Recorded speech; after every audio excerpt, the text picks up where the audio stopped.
పూరా లోకల్. కర్ణాటకలోని పుణ్యక్షేత్రం ధర్మస్థల ఇప్పుడు దేశవ్యాప్తంగా చర్చనీయాంశంగా మారింది. ఈ పుణ్యక్షేత్రం పరిసరాల్లో దాదాపు 100కు పైగా శవాలను పాతిపెట్టినట్టు వచ్చిన ఆరోపణలే దీనికి కారణం.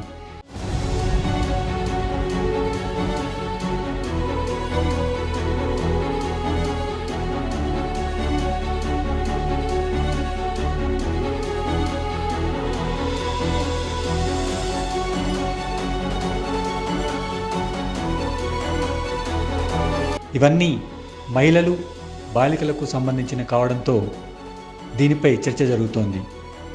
ధర్మస్థలంలో కొంతకాలం అక్కడ పనిచేసి దశాబ్దం పాటు ఎక్కడికో వెళ్ళిపోయి వచ్చినటువంటి ఒక మాజీ పారిశుద్ధ్య కార్మికుడు దీనికి సంబంధించి ఫిర్యాదు చేయడంతో ఒక్కసారిగా అంతా ఉలిక్కిపడ్డారు.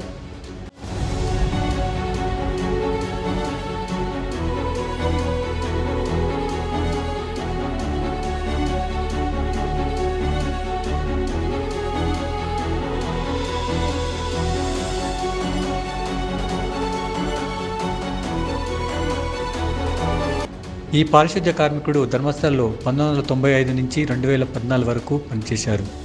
ఆ సమయంలో అనేక మంది మహిళలు, బాలికల మృతదేహాలను ఖననం చేశానని ఆయన ఫిర్యాదు చేశారు. తనను బలిపశువు చేసి బెదిరించి పాతిపెట్టించారని ఆయన తన ఫిర్యాదులో పేర్కొన్నారు.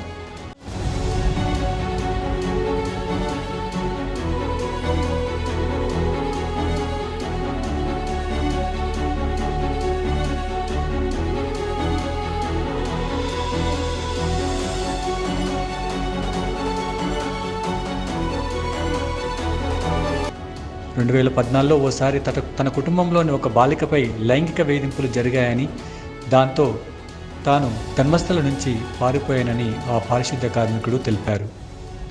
ఆ తర్వాత అపరాధ భావంతో తిరిగి ఇక్కడికొచ్చి ఫిర్యాదు చేసినట్టు చెప్పారు.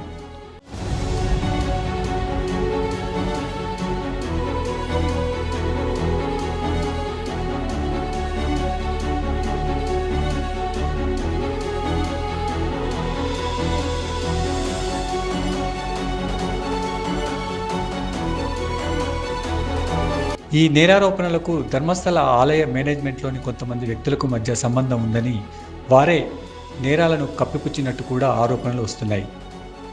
ఈ మొత్తం వ్యవహారం రాష్ట్ర వ్యాప్తంగా సంచలనం సృష్టించడంతో దీనిపై సమగ్ర దర్యాప్తు జరపాలని ముఖ్యమంత్రిపై ఒత్తిడి వస్తోంది.